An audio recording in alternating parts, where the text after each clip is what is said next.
We're basically just like really crossing the T's, dotting the I's when it comes to our fertility health, aren't we? And she's like, so what about you then? What do you do? How are you feeling?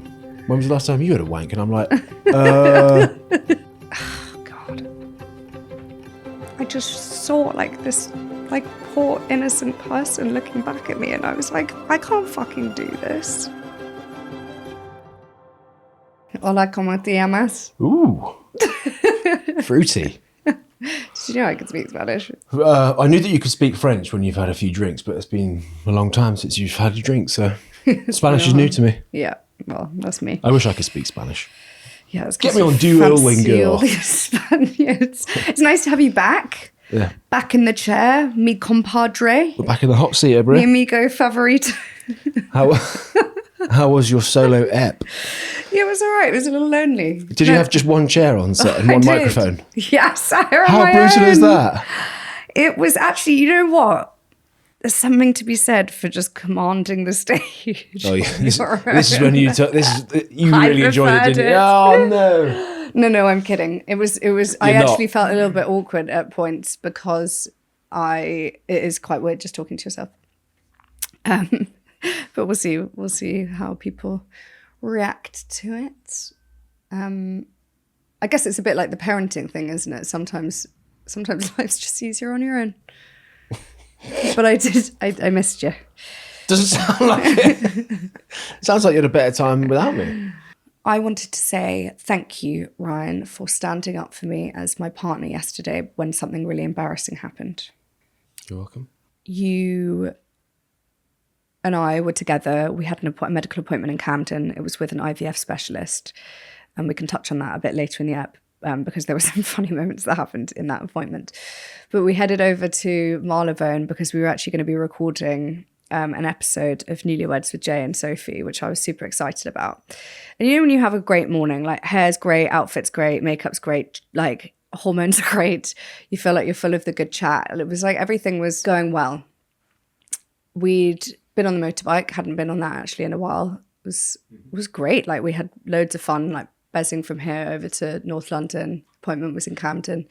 We then headed over to Marylebone, got off the bike, lots of time to kill. We were going to go to Watch House, which does the most delicious coffee and cookies and sandwichy bits. Yep.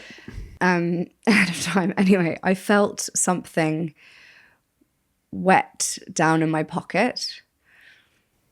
You felt it on your back first. Did I feel it on my back first? Well, you turned around and you were like, is there something on my back?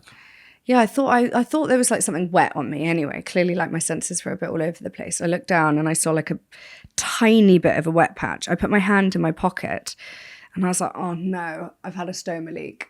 And this has only actually ever happened twice. So this is the second time.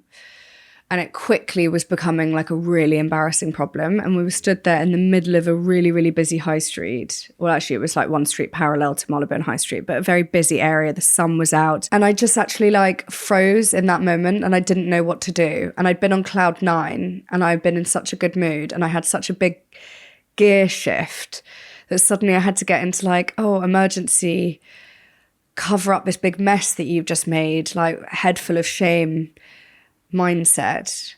And Well, luckily you did find that hospital. luckily, like we were On the same road. really close to Harley Street and that whole kind of like medical area anyway. And we were actually just down the road from the Princess Grace Hospital.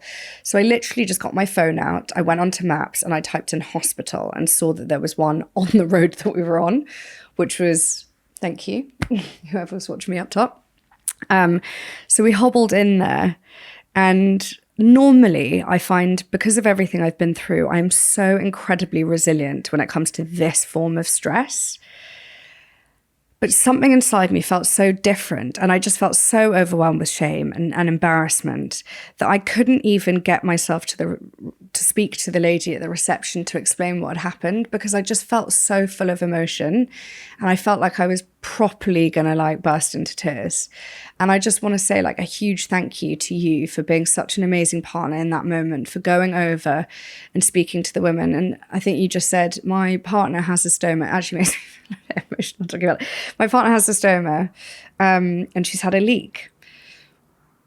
can you help us? And they actually both, I mean, luckily, obviously, they work in the medical field. So they knew what a stoma was. But they were receptionists. Sorry, not just receptionists, but they weren't, I don't think they were nurses. No, they weren't. But they sprung nurses. straight into action, which is really great. Which is great. Like, their response couldn't have been anybody. They were really kind and compassionate. They saw that I was a bit jaded. And they said, oh, we can let you through that, like, private barrier, and you can go to one of the bathrooms through there. But then we were, like, left facing this situation where we didn't know. Like, I couldn't just go to the bathroom because the whole thing has basically come unstuck from my body. So there's just a mess, like, leaking everywhere onto my trousers. Like, I needed to actually get some like, a device to fix the problem. So then we had to go over to a different reception area, and you then repeated yourself. But the people couldn't really hear what we were saying, and they were like, oh, you're standing in the wrong area. And I just felt as though, like, it just was a really uncomfortable, like, moment to be in. And then these guys actually were helpful, and they said that they would check the whole hospital, I guess, to speak to any nurses. I think they do have stoma nurses in most hospitals with inpatients, because unfortunately a lot of people that go through a lot of medical trauma end up with a stoma bag. And I just then had to squirrel myself away in this bathroom, and I was sat on this loo for 40 minutes on my own, just thinking, like, how have I got myself in this pickle? Like, it was a real grounding moment, and it was one of the first moments I've actually felt like such raw, but maybe like real emotion around what's happened to me. For so long, I've just bulldozed my way through everything. I try not to overthink about all of this medical stuff. I throw myself deep into work and the things that I can control. And I really put, situations like this to, like, the back of my mind. But then I was just confronted with it, and it actually really spun me out. And for that 45 minutes, I spent, like, over the sink, like, trying to clean myself up, on the phone to you, asking how long it was going to be until they could bring this bag over. And then also speaking to members of our team who were going to come and support with the podcast, who had, got really excited about it. Like, it felt like an occasion. And I think I just felt like I didn't want to let anybody down. So I really wanted to still make it happen. So I went through the clear up job. And you kindly got this replacement stoma bag that I didn't recognize, and you passed it through the door. And then I realized, gosh, how can I stick this thing on me? There's a hole like that big in it. Can you go out and can you get some scissors? And then I had to, like, manually cut the bag with, like, these literally, like, toy scissors, which are not the proper medical scissors. And it just felt so, like, hectic and complicated. And in that moment I thought, God, I just wish I had a normal functioning bowel. Like, I wish I had a bum like everybody else. But I managed to do that. And then kindly, one of my assistants, she popped to a shop on Holborn High Street and bought me some jeans, and they got passed to me, and I put them on, and they were really expensive jeans from Suzanne. And then I actually also looked at this box that I still haven't opened upstairs. They bought me some pants, and they were £70 on the label from a really expensive shop that apparently they went into, and there was, like, only bondage kit in there. I thought, just wrong crowd. I put on these jeans. It was like the final straw, basically. It was kind of like my ticket out of this big mess, these clean jeans. And they were a good, like, 10 inches too long for me because I'm only 5 foot. And I rolled them up at the bottom, and I had to roll them up like this. And they looked like massive, like, 70s flares on me. And I looked at myself in the mirror, and I'd kept it together up until that point. And I just saw, like, I just saw, like, this, like, poor innocent person looking back at me, and I was like, I can't fucking do this. And it was just such a, like, I don't know, it was such an intense moment, but also it was, like, such a moment of acceptance in a way that, because for the first time in a really long time, like, I actually just put myself and my needs first. And I thought, you know what, let's pull the plug on this thing. Like, no one else would judge me for not doing it. But I hate letting people down when it comes to work. And when I commit to something, I do it. But in this instance, I looked in the mirror and I was like, this is too much. Like, this is actually too much. Like, I actually feel quite sad about this. Like, I feel Like, I actually feel sorry for myself. It's the first time I felt like actually sorry for myself since having the stoma surgery. I was like, this is a really crap situation to be in. Yeah. But then, you know, the good thing about it, because there's always a silver lining, is that once I'd accepted that, and I said that to everybody, because I thought basically that I could go into the recording and use this story as a bit of like a funny anecdote to kick it off with. I was like, this is going to be a hilarious story. Like, I'm always the first one to take the piss out of myself and my ridiculous medical situation. But I felt like a huge relief when I just said, actually, no, like this just feels too much. Like, because I didn't want to go into that conversation and get upset because it was supposed to be like a fun, joyful day. And I don't want to make everything about my health. So anyway, then we came back and it was the best decision. And I lay out in the sun and I read a bit of a book and I just took really good care of myself. And that's not always easy when it's not easy when you're trying to build something as somebody that's self-employed, to just go, actually, you know what, I'm not going to do anything today. Like, I'm going to sit in the garden and lie down and just process what's happened to me. Like, my typical instinct would be to launch myself into something to distract myself. I think that part of me actually just feels really proud that as someone who obviously struggles with PTSD, that takes me to a place where I try and bury myself in not thinking about this kind of stuff. I managed to say no. To say no. I said no. I actually said no. That's it. We said no, and it didn't matter. It wasn't the end of the world. People got on with their day. Everybody went home. And thank you so much for supporting my decision with that, because you could have tried to encourage me to do it. But also thank you for just being so unfazed by the whole thing.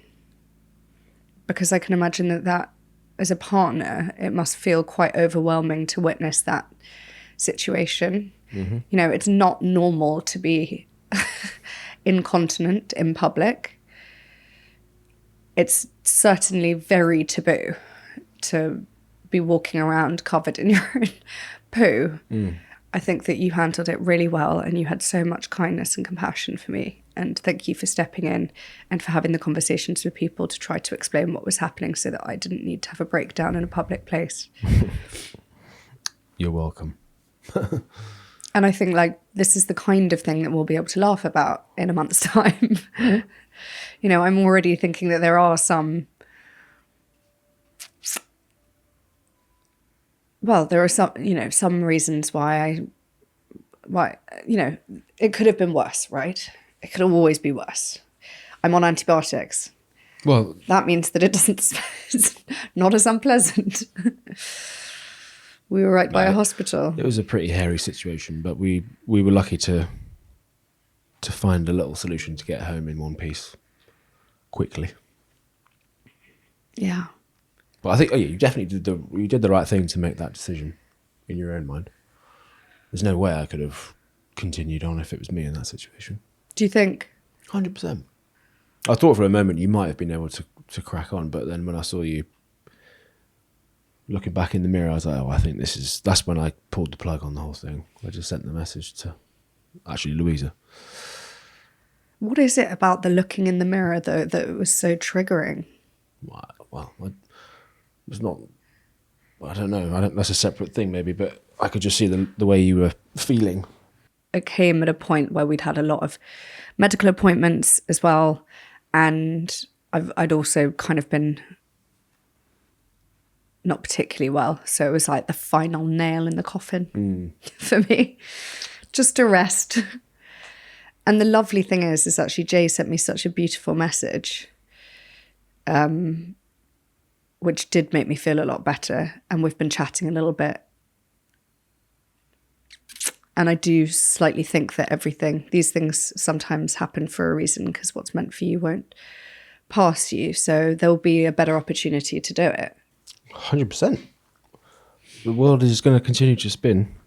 I thought those jeans were quite nice, for the record. I thought they were quite baggy and stylish, yeah. I'm glad, because I've actually ripped the labels off them and they were I really gave expensive. the girls like a rundown of what you were wearing. I was like, she's got light baggy denim jeans on. Maybe we could find a replacement to go with the outfit you had on. So that's why they came back with baggy denim jeans. So bless them. They were cutting around the high street trying to find like the right fit. Oh, I know. Everyone's scrambling together, and I felt so. That's almost what made me more upset. Is I just felt so much like love in that moment. I think if I'd been on my own, I probably would have had to just pull on my big girl pants a lot sooner. Well, no, I'd like to think if you were by yourself, you just slink into a cab and get out of there quick. Well, that's probably what I would have done. Well, what's the only option? Instead, I tried to like manhandle myself. Do you realise how hard it is to get one of those bags off without that adhesive spray? No, I have no idea. No, it's horrendous. Like ripping parts of my skin off. Oh gosh. To be able to stick this random like bin bag basically to this weird device that I've never seen before. Maybe you should travel with like an emergency little pouch or something. I think maybe that's the solution. Well, but I would. I've been so like resistant to having to be someone that's had to make so many changes to adapt to this new way of life. Like I want to just go on. No, that's not so smart. You should take a little, I don't know, like a little freezer bag of like supplies. Yeah, I know. I practically carry the kitchen sink around with me anyway, with that huge bag with all the you've makeup got a bits and my hair stuff. For a handbag. It's no different to type 1 diabetic people. They carry their glucose monitor machines, their EpiPens. Oh, sorry, it's not an EpiPen, but their insulin. You know what I mean? Yeah. I've got friends who carry that around all day, every day. Yeah, I suppose it's just I'm still adjusting, right? A year and a half in, and maybe I'm one of the lucky ones to only have this happen twice. I know that we didn't like actually chat that much for the rest of the day, but I really enjoyed just sitting in the garden in the sun in your company. I was working. I know, but it was just the two of us and we were out there in the sun. You were tapping away and I was reading, and it was like the perfect anecdote to my busy mind. Antidote. Not anecdote. Well, and could be an anecdote as well. No, not anecdote. What's an anecdote's like a like a joke, a story, like an analogy or like a way to describe something, isn't it? Yeah, it was the perfect antidote. Antidote, yeah. It was the perfect cure. Yeah. And it got me thinking about how flipping long it's been since we've just lay in the sun, me and ye. Well, I'll be honest, I do it quite often. You do? I sit out in the garden and have a little moment quite regular. Do you? Yeah. I've been missing out. Yeah, but you still have this, I don't know. It's linked to the idea of you letting people down. You probably think that you're going to let yourself down or the team if you take a lunch break or a dog walk. So that whole thing is, that's a deep-rooted issue, maybe. Not issue, but part of your makeup. No, it's so good to slow down, just to be. Well, you had some positive news regarding your health, your egg and fertility health. Well, we've been on a bit of like a journey, haven't we, over the last like week or so? And actually I'll pull up something that someone said to me today. So we were a bit late to this recording today because we had an appointment this morning. We're basically just like really crossing the T's, dotting the I's when it comes to our kind of combined fertility health, aren't we? But also I don't want to dwell on like my poor health too much, but me like picking up some sort of bacterial infection last week prompted us to then get some more answers. And I do think with every like little dip that we have, we kind of rebound better and stronger and with new information. And you've very kindly you've set up a few appointments for us, which has been fantastic. So yes, we had this appointment yesterday morning. We've had two appointments. We had an appointment yesterday morning and then we had an appointment today. The thing that I was going to touch on in the appointment today that I thought was actually quite groundbreaking was that this guy, we kind of went round and round in circles for a bit. Like he knows all about my traumatic history now. But he looked me in the eye at a certain point and he went, "You need to get over this." And that was like a real come to Jesus moment. It was a real wake-up call. I was like, I really need to get over all of this. and just to move on. And I think that and accepting that is like a really big kind of starting point. Well, it will just release you from the shackles, because at the moment you overanalyze, you replay it, you try and figure it out, you worry about it, and it just contributes to a constant state of fight and stress. It does. It happens every month, although my cycle's not a month because it's a scrambled mess, as he's, re-highlighted due to whatever reason, whether it's stress or my pituitary function not being quite right, or all of the, that internal scarring. Things are not typical. But I can't keep striving to get back to a place of like perfection and total wellness and health, because that's not going to exist for me. It will. He will get you back there. He's given you a stepped process on how to go about it. But the groundbreaking thing is that a medical professional has taken like the medical stuff out of the conversation and just looked you in the eye and said, you just need to move past this. You've been through hell for 3 years. Stop torturing yourself and move forward. I'm going to put a plan in place. I'll be your specialist. I've looked at all the scans, all the blood work. There's nothing that today is worrying me with major red flags. That is like the exact conversation you need to have with someone like that. I was literally behind you celebrating. No, because you need to hear it. I mean, it's all good and well me offering these kind of, I don't know, moments in a conversation. My delivery is probably not that helpful most of the time, but to come from a specialist who's a gynaecology and also works with cancer patients, really specializes in that whole pelvic area, for him to say that there's no major red flags, but to acknowledge you've been through hell, we're going to have a stepped process to get you back to health. I just think is wonderful. You love him. Well, I love the message that he gave you, because I don't know. To his point, we're not the ones that are feeling the sensations and living through it day to day, but I am actually living through it, because what you go through, I go through, and it is 3.5 years down the road. And it's not just your life that goes into turmoil when you have an accident on the street, it's mine as well. I have to snap into action and let go of plans and ambitions. My priorities become rock bottom again. Everything else is in front of it, which is fine, but it's like 3.5 years on, like, let's start helping ourselves a bit more by just less stress. Hand over this information to him. He said this as well. Stop doing these at-home tests, trying to figure out your own blood work and profile and patterns. Like, just hand over. But it's so nice for me to have your support there, because I've already forgotten what was discussed in that point. Well, I recorded the whole thing, so. But you saying, oh, he's going to take care of it now and you can just hand over the responsibility and there'll be next steps. I'm already thinking in my head, well, what are the next steps? I can tell you the next steps. Because when you've got all of these different departments whirring around in your head. Shall I tell you the next steps? Then I'm like, I start to lose track of what the next steps are. Shall I tell you the next steps? To remind you, you're going to have an MRI scan that he's going to do himself and review with you there. He's then going to lay out the options for the fertility, so the egg retrieval and everything else that's involved. I'll have to do my necessary visit to the bathroom and all the bits and bobs that are involved.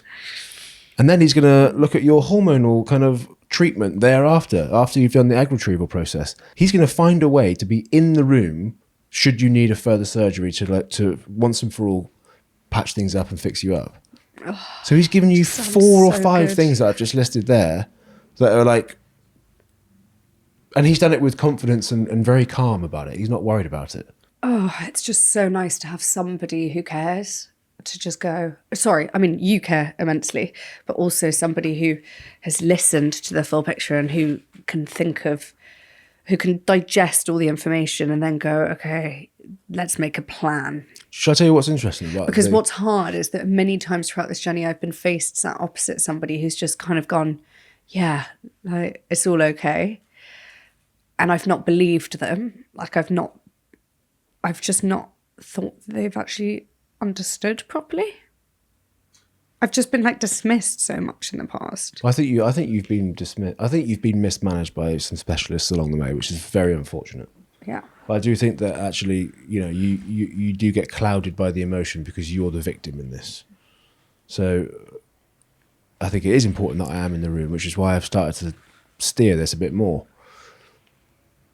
But do you know what? When I met this chap this morning, I had a mouthful of orange juice, so I shook his hand and I was like, "Ooh."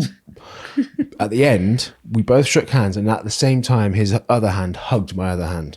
We both did it at the same time because we both recognised, like the two men in the room, they were like, "I got you. I understand your pain. We're going to figure it out." It was a moment. Really? Yeah. That's cool. So yeah, it's great. But I think you should be positive, and I think like,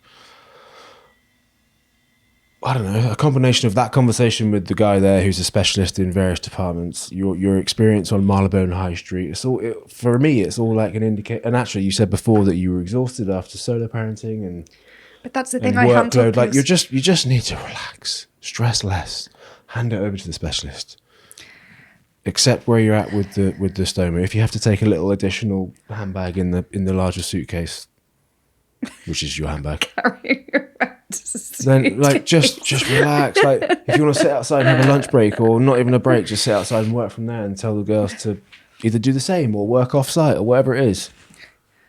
Like you don't have to be so highly strung the whole time, man. I just was doing so well. Like as in, it's not that you're not doing well. No, I'm still doing really well. But I had things, and I think it's the thing. I had everything so under control. And I had to when you went away with like the parenting and then these health appointments and then the work and stuff. And then the moment you came back, it's like my body literally just went, but okay, so give up. Let me tell you how I received that. You can do it perfectly, but you're not doing it in a way that's like realistic or manageable. You can't sustain it because you're all or nothing. So you're putting everything and more into making it work. But actually, it's too much. It's too forced. That's why your body just packed up as soon as I arrived. I've been back a while now, and you've been in a bit of a low point because you're making yourself suffer. It's a slight all or nothing, like pedal to the metal approach. You just need to relax. I'm sort of sat here like I'm being a dictator. It's not meant to be that, but it's an observation. And I think this guy this morning was on the same page as me. He's like, he was observing your whole energy and your description, and he was like, whoa. I've reviewed the medical information. It's not as bad as you think. Yeah, I think I just really lost trust.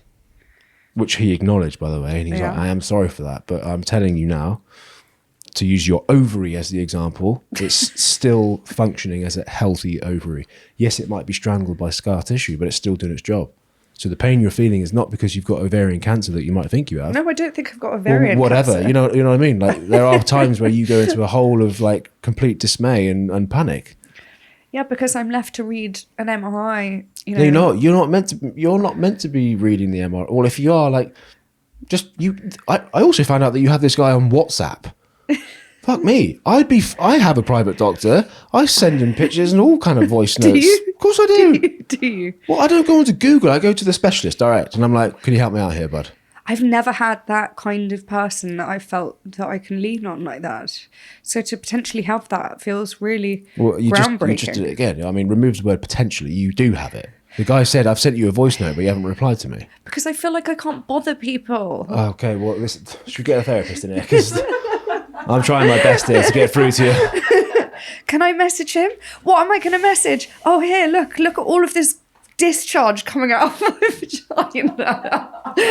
Can I do that, Ryan?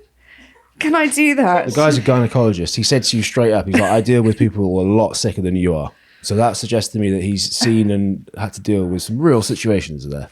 Oh, so if you've got some, I don't know what it is that you've got going on there, it's not new to him. He is a specialist in that area.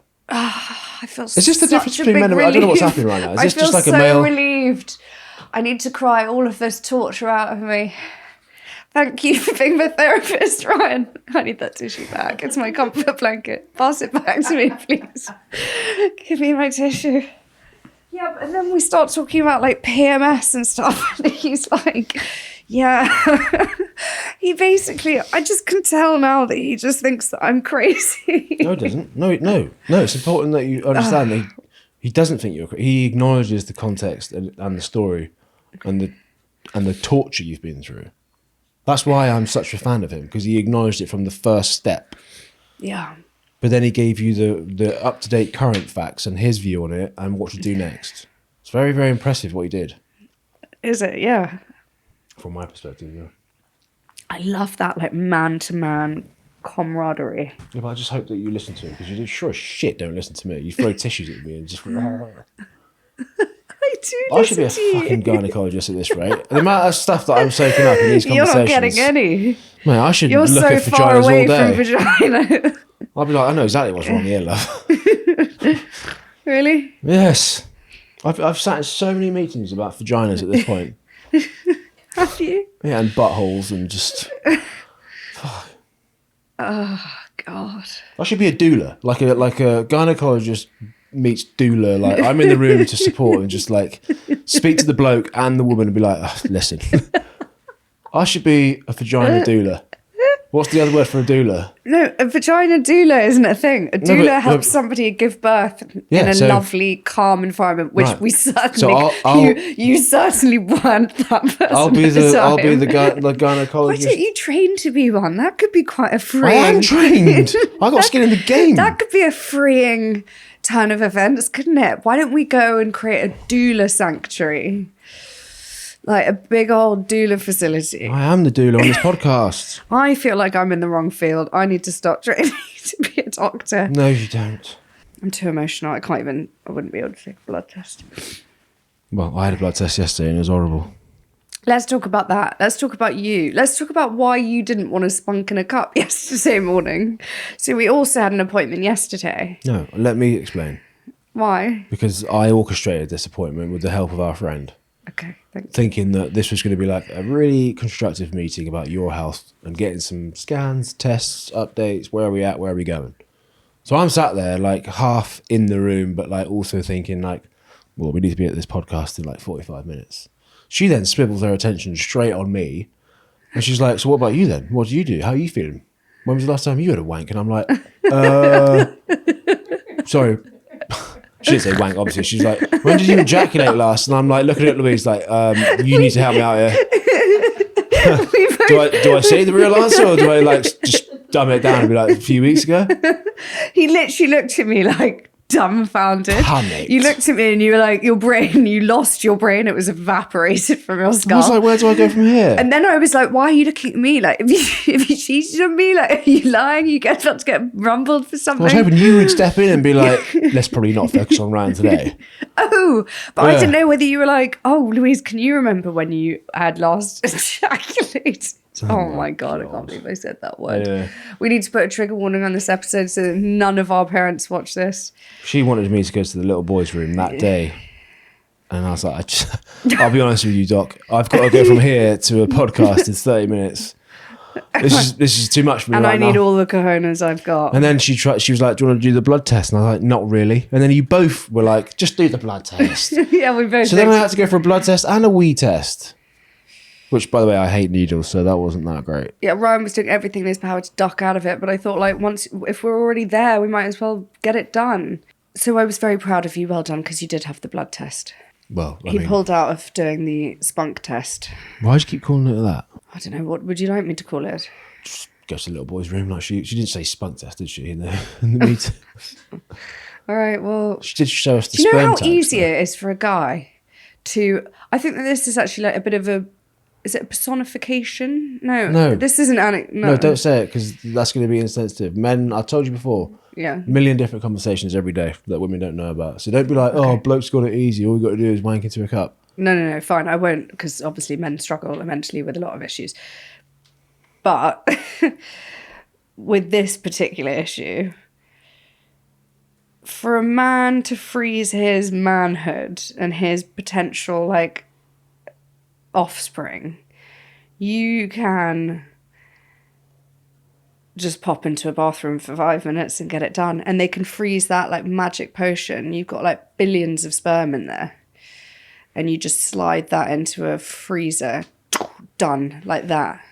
Yeah. Whereas for women, we've got to go through this whole rigmarole of like injecting, getting your pituitary gland to send more signals to your the ovaries and the full shebang. And it's just this big old torture chamber.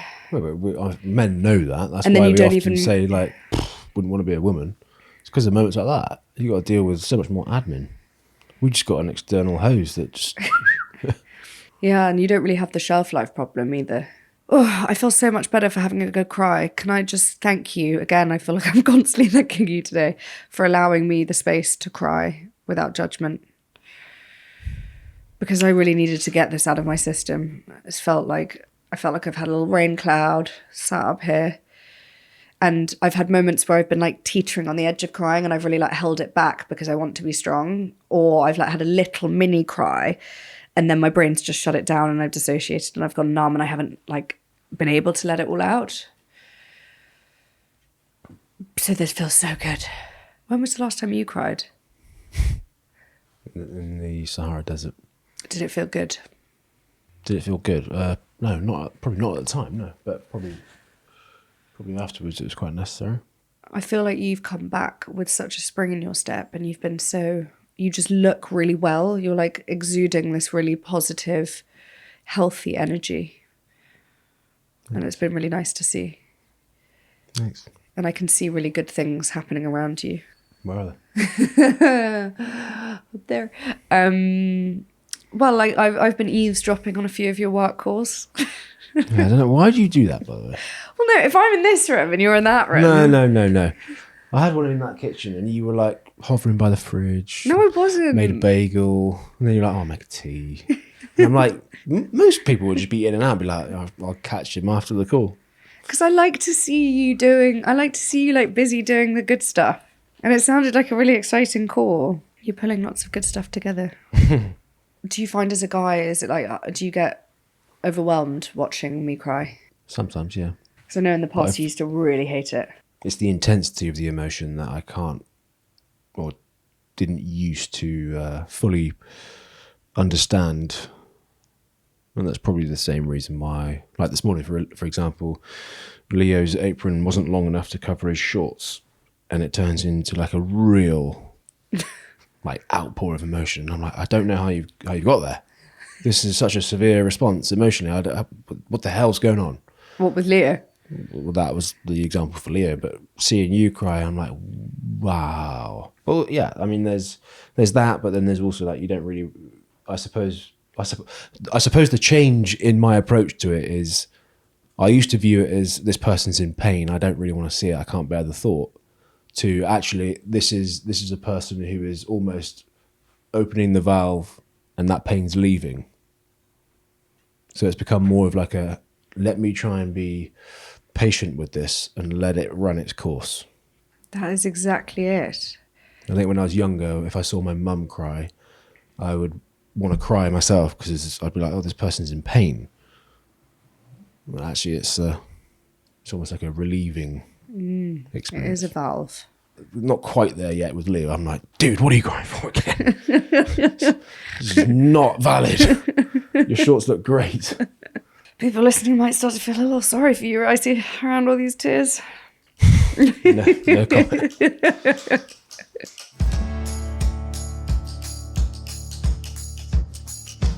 Should we switch focus and read out a listener submission? Is it about gynae-related issues? What, 'Cause though, I'm you the ready. doula?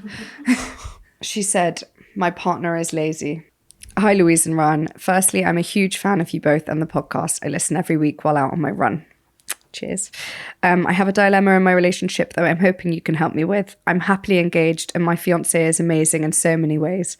However, he can be quite lazy and never seems to want to exercise. I've tried encouraging him to go to the gym, but there's always an excuse. I've even suggested going on a 10-minute walk each day, as that feels manageable for almost everyone. It's not about how he looks. I'd love him at any size, but I worry about the mental benefits of exercise he's missing out on. His mum will drive to places that are just a 10-minute walk away, and I don't want that kind of future for him. We're looking at starting a family, and I want to set a good example for our kids when it comes to daily movement and health. Taking care of myself is something I really value, and it bothers me that he doesn't seem to feel the same. But when I bring it up too often, I worry it comes across as nagging. So I'd love your advice. Do I just leave him to it and accept that he might be lazy? Or do I keep trying to encourage him, even if it annoys him? Ooh. I can relate to this. So when you say to me, you should exercise, what do you really mean? Look after yourself. Your body is the greatest instrument you'll ever have, and you only have one. So take care of it. Eat the right food, move when you can, stretch when you can. If you don't challenge yourself, you don't change. I find it attractive when people exercise because it's a way of bettering themselves, optimizing what they have, looking after their health. So it comes from a place of concern for your own health, and that can be physical health, emotional, mental. But everything just runs better. It's like washing your car. I fucking hate it when people have dirty cars. I'm like, wash your car. Look after your gear, it will look after you. It's that kind of thing. Wash your car. It will run better. You'll enjoy driving it better. Same with bodies. Like if you exercise, you'll feel better. You'll move better. Your clothes will fit better. People will be like, oh, you look really great. I understand that there's obstacles for people to get to that place. For a lot of people, it's like scary, intimidating. There's health reasons that might block consistency and enjoyment. But I just think that's why I got into PT a little bit, because I wanted to encourage that on people. Yeah. I'm with you on that one. I think it's very attractive, and I also understand the huge health benefits of exercising. And I used to be super duper healthy and loved it, and loved all of the like knock on, that kind of snowball effect of all the good that comes from it. But I equally have like a lot of sympathy for people that then do meet those roadblocks, having met roadblocks myself when I've tried to pick myself back up and get into a routine with the little bits of exercise that I have done in the past 3.5 years. I've then been met with some kind of massive resistance. I'm gonna have to interject here though. Well, I've got to just I've keep seen going. people in gyms clip on limbs and do squats and bench press. They clip themselves to the barbells. And they're in the gym. It's incredible. So people need a dose of perspective on this. I feel inspired. Like I want to do those hard things. I just know also that- have this like little thing in the back of my head that says like, go slowly, because you've tried to push too hard in the past. And, But that's different. But well, that's a different message, because everything you talk about is intense and 5 times a week, and now you're saying go slowly. That is the point. Go slowly. But that's not what you do. I'd love it if you took it slowly. Maybe you could start training me again. Oh, that fucking worked out well, didn't it? You started training me halfway through. You're like, no, you're wrong. You're wrong. Bloody hell. Oh, okay. Back to this lovely, lovely, lovely lady and her husband. What advice do you have? What's the best way for her to encourage her partner to get moving without offending him, without nagging? She should do it more and inspire him. That's the advice I'd give. That's good advice. Well, it's clear that you like to do exercise and look after yourself, because you said that you listen on a run. So why don't you could try and encourage him to come along on one of your runs with you? I'm really laughing because I'm imagining Ryan's response because he's quite a good runner, if I asked him whether I could join. Sometimes it's quite like a I would holy say moment yes. for people, isn't I'd be it? like, holy shit, everyone put their tools down. Louise is coming out to do exercise. Yeah, but it's like a sacred moment for you. But no, it doesn't need to be. I'd very happily go for a slow 3-kilometre run down to the river and back. Do you remember when we did that run in South Park with Leah in the running pram? We did get into running a little bit together. You did it once. So No, I don't know if we got into it. well, she did it a fair amount for a couple of weeks. I think a big part of it actually is finding something that you love doing. Because if you ain't a runner, No. you're not going to want to stick to it. No. My advice would be, the more this lady can do it and inspire her partner, lead from the front, show what can be done and achieved. Subliminally, he will pick up on the messages and the energy.